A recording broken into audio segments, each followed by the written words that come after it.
Um, and we always try to connect all the work that you do to the reason why we do it.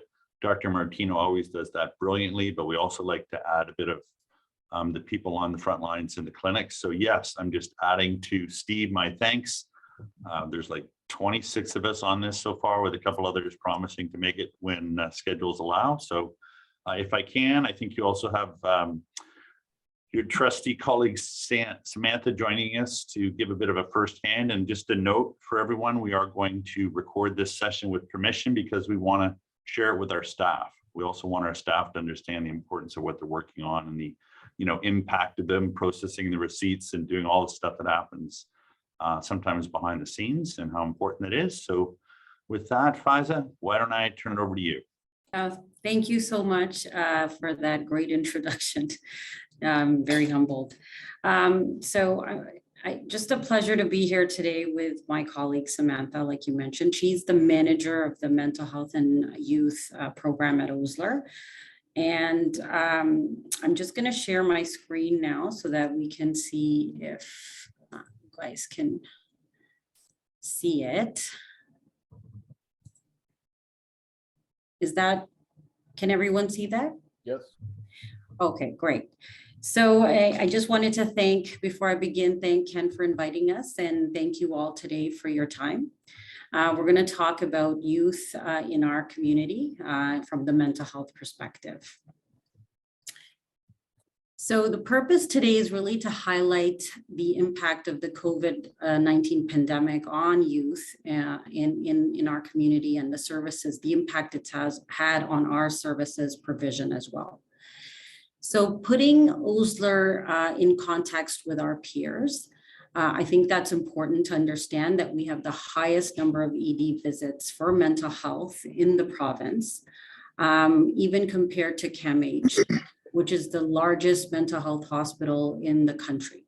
So when you look at our two emergency departments combined, we're the highest number of ED visits for mental health and addictions. And then when you look at our inpatient volumes, we oscillate. So last fiscal year, we were number 3 in terms of volumes for youth, as well as all other mental health inpatients. And CAMH and Trillium preceded us, but this oscillates. Sometimes we're number 2 following CAMH, and there have been times where we've been number 1. So Mississauga, Brampton, growing communities, we see that with the number of people that we're serving.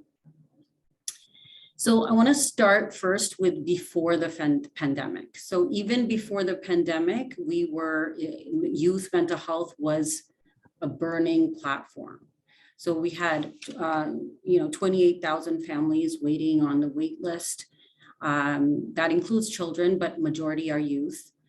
And I just want to say that when a child or youth wait on a wait list, it's even more distressing than an adult, just because they lose a whole school year when they're not functioning properly. And developmentally, that's a huge difference between a 15 and a 16-year-old. So just wanted to highlight it has a bigger impact on our youth than it would on an adult, even though that's also pretty, that we need to focus on our wait lists. Youth age 15 to 24 had the highest rate of substance use disorder. Now, this is very distressing. Over 50% of high school students report moderate to serious levels of psychological stress. Now, for us, this means they show up as symptoms of anxiety and depression. And we treat them in our clinics for this. When they do a survey, it's not psychiatric, but when we see them, that's what we're treating. Suicide, so is the leading cause of death in youth, again, the age 15 to 24, after accidents. So here's a child quote just to, illustrate from a child psychologist that, things like the pandemic really leave an impression on our youth. They are resilient, but it does take a toll. So now looking at the impact of the pandemic. So this. So Faiza, I just want to jump in. Your slides aren't advancing forward with the presentation, so I just wanted to let you know that. Sorry. Oh, really? We're at the front sheet, actually. Are you still there? Yes. Okay, now? Not yet. I think you just need to put it in presentation mode. That's what I thought I did. I did this with John last week, so don't worry, it happens to the best of us. Okay, so do you, now are they advancing? Not yet.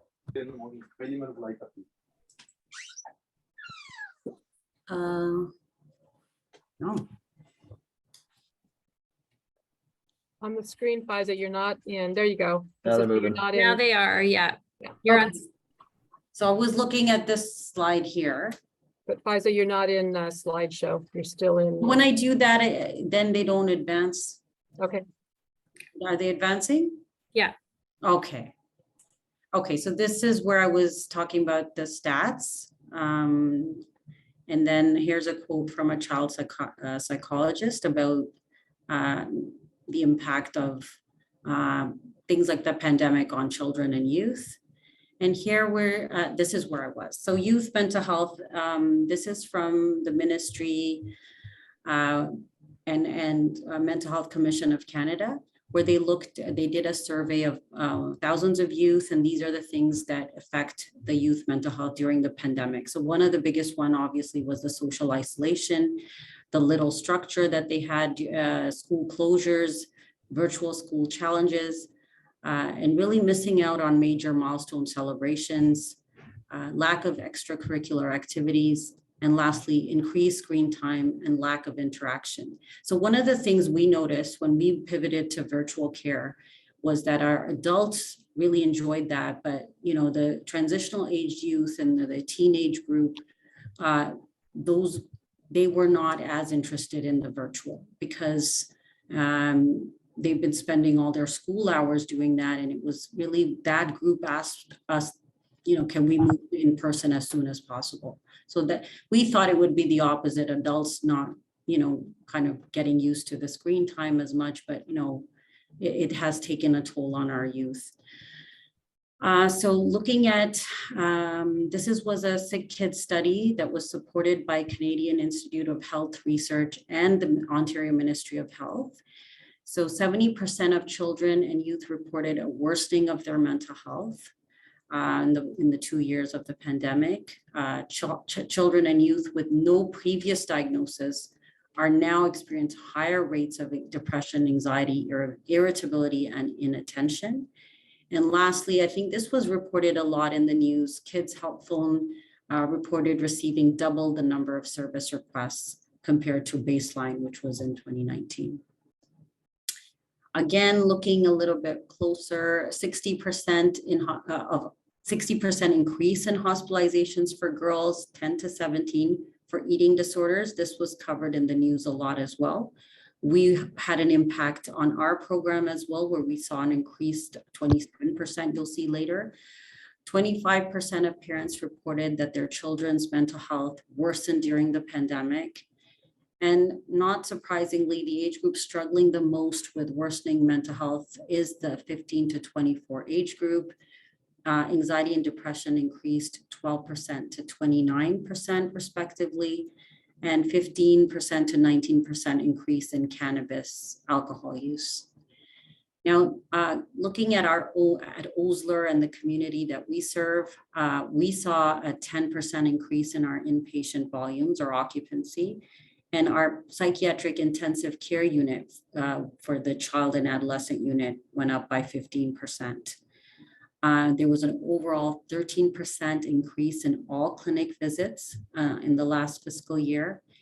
And this one is the transitional aged youth clinic, which increased 20% in the first year of the pandemic and 61% in the second. That one is our most shocking number. I mean, we have a lot of teenagers waiting for service. Youth goes up to age 24, so university aged as well.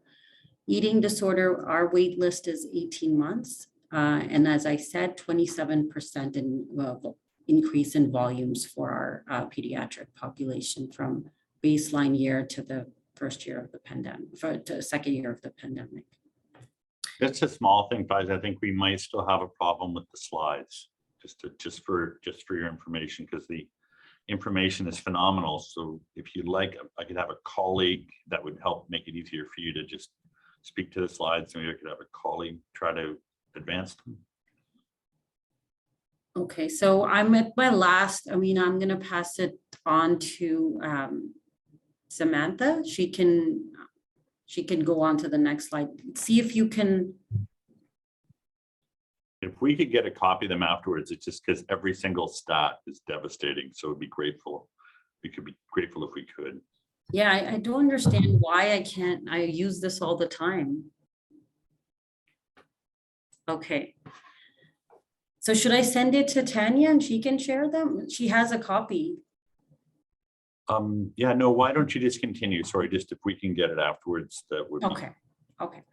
So Sam, can you see this slide?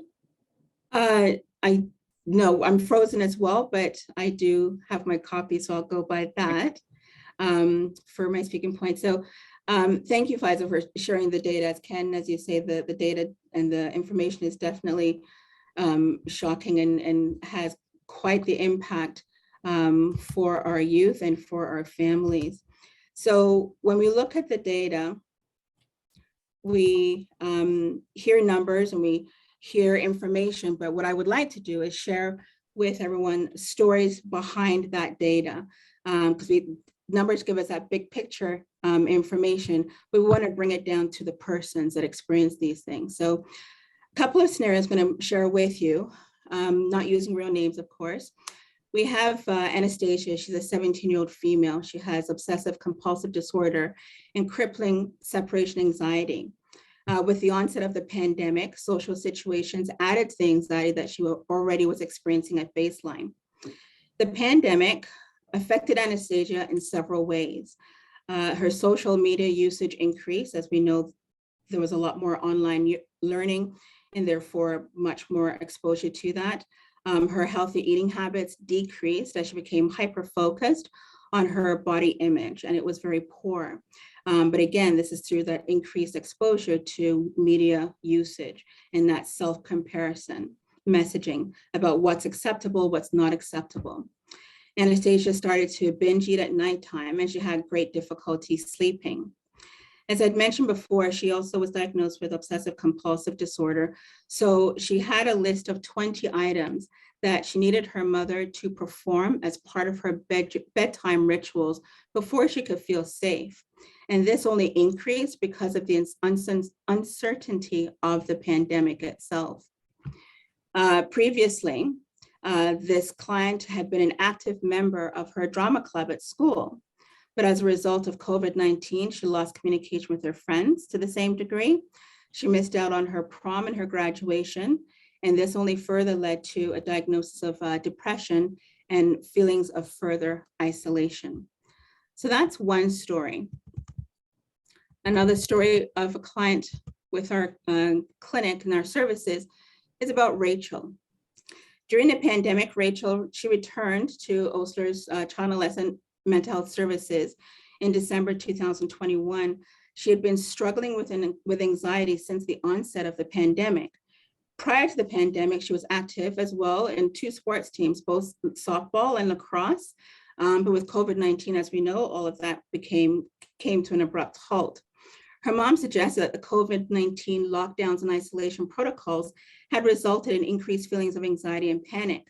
But then, almost with a cruel twist, with the return to in-person learning that now was upon her, and the crowds at school and just that anticipation, this actually became the greater struggle for the client, for Rachel. And she expressed anticipatory anxiety over having to return to in-person learning for this school year.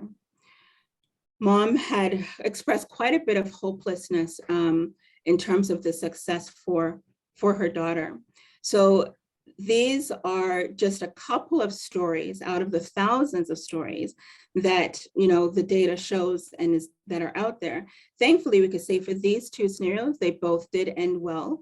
With exposure therapy, Rachel is now able to attend her 1st and 2nd period classes at school.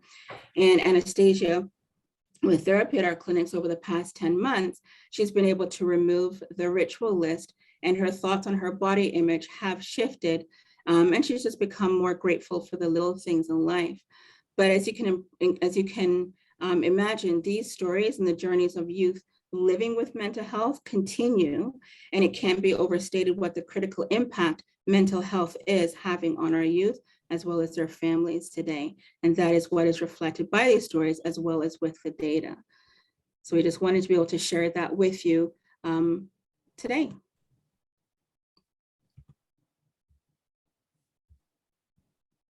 Thank you very much. I appreciate those two stories. And do you want to just maybe quickly scroll up so we could just sort of see the other diagrams, which were so phenomenal. And So I can, there you go. And then come back down. yeah, when you do in presentation mode, it doesn't show it. So Okay. that's what's happening. So this was some of the stats that I shared pre-pandemic. Right. And then this was a list of things that the youth mentioned themselves that impacted their mental health. And this was a survey done by the ministry. Sick Kids took it on. It was a study, and these were the stats related to the impact of the pandemic. So 60%, we really heard this every day, 60% increase in hospitalizations for eating disorders. This was a huge item where everybody was at a loss every morning. Even it was mentioned at our leadership meetings. Mental health doesn't make it on to many of those, but this was eating disorders became such a highlight that it was even mentioned in other meetings where, what are we doing with these kids? We didn't have enough beds for them. Our own program doesn't even have eating disorder beds. We have a small clinic. It's disproportionately small for our community. And so there were very sad stories of, what are we doing? It's a low acuity clinic that's, really funded for stable patients that have now received treatment and now are in a recovery mode. So really, for us, we need to build up that clinic to actually provide treatment rather than just maintenance care. We've started a little bit on that journey, but we don't have the resources to fully do a eating disorder treatment. And so we do send them to Trillium or downtown, and many times that's not a good solution. One of the other things that I shared here was our transitional aged youth. This is a clinic for ages 16 to 24. And it increased, as you can see, this past year, fiscal year, 61% in volumes. So this is, people that have the anxiety. Like I mentioned before, high school students reported 50% of them reported medium, moderate to serious psychological stress. And that translates to these numbers, 61% showing up to us in a clinic saying, I can't cope, I can't function. There's too much change. There's too much anxiety. Like virtual, I have to learn all these new things. So we're serving that. Also, that clinic was very overburdened by service requests. And then these were the two patient stories that we talked about. Thank you. Very compelling and alarming. I think Rajiv has a question. Yeah, thank you. A very interesting topic, to be honest. And if you can keep on this slide for a second, I just happen to know at least one case very, very close within my close friend circles. And sorry, another call was coming through. Sorry, can you hear me? Yes. Okay. And very, that just brings home in terms of what's happening and like just the feeling of isolation or separation anxiety from parents. And this person, was all gung-ho and getting set up in dorm, and I'm going to do this and I'm going to do that, and spent one night in the dorm and came back the very next day. Can't live there. I just, no explanation, and just crying throughout the day, and slowly, gradually opening up, and just the anxiety of separation from parents. And I guess majority of this has to do with COVID and what we have seen, but also quite a bit of as I say, our kids are very social, but only on social media, not social in the way they should be. And I think that is something which is creating a lot of this, and we are starting to see quite a bit. And my daughter the other day mentioned she's in fourth year med school at University of Ottawa, and she was telling me about a first year student who was, out of anxiety, just literally cut her wrists and tried to slice her throat and was admitted to emergency. And just you hear these stories and you feel so sad and terrible about, how do we help these kids? But my question, is, are we, to your point there before, the child and adolescent clinic, are we doing like regional programs to not just teaching and more information and counseling for these kids?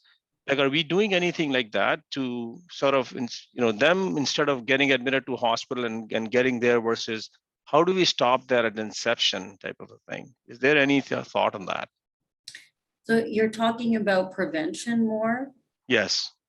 So as a hospital, unfortunately, we're not involved in the prevention side of things as much as we, need to be, like, as the community needs. We see them when we see the most vulnerable or the most ill patients because we're a hospital. So they're already quite ill when they've come to us. But the prevention side of things is done by community organizations like CMHA and others. And they do have forums about that. Early intervention, like you say, is key with children, right? So even our transitional age youth is a bit like that, where we try to catch them even with lower levels of anxiety, and we admit them before they get more ill. So we do a bit of that, but really as a hospital, we're asked to focus in on treating the most ill. Okay. All right. Okay. Thank you. For our eating disorder clinic, we do have some outreach where we have our social workers, and Sam, you can jump in to explain that as well. We do go to schools sometimes to give some education. So we are funded for that as well, to go into schools and kind of educate. But we don't have that. Usually that funding is provided to community rather than hospitals. And again, speaking to the impact of the pandemic, obviously that piece stopped as well too. So that was a huge impact also. Well, at kind of the risk of trying to simplify the very important topic, and we did go a little over time, but I'm very glad that we did. Just kind of rest assured that we share your concern around this and desire to do something about it. And it kind of dovetails nicely into our next conversation, which is Ann Ford talking to us a little bit about Peel Phase 2 and the need for enhanced capacity at Osler, which I think everybody understands. But this is an indication, I think, of the expanded mental health capacity that we'll have at Peel, not necessarily moving our inpatient beds per se, but just getting some more of that clinic space that's so desperately needed to expand your programming. And on behalf of our team here at FISA, we're going to continue to do everything we can. And I'm hoping maybe you can give us another update in the days ahead, and because we're very concerned and interested in all the incredible difference that you and your team make every day. So thank you for your time today. I'm so sorry that the slides did not work like they were supposed to. So, but I'm glad for the discussion. Thank you. Thank you very much. And thank you, Samantha, for sharing those stories. For sure. Thanks so much. Take care. Thank you again.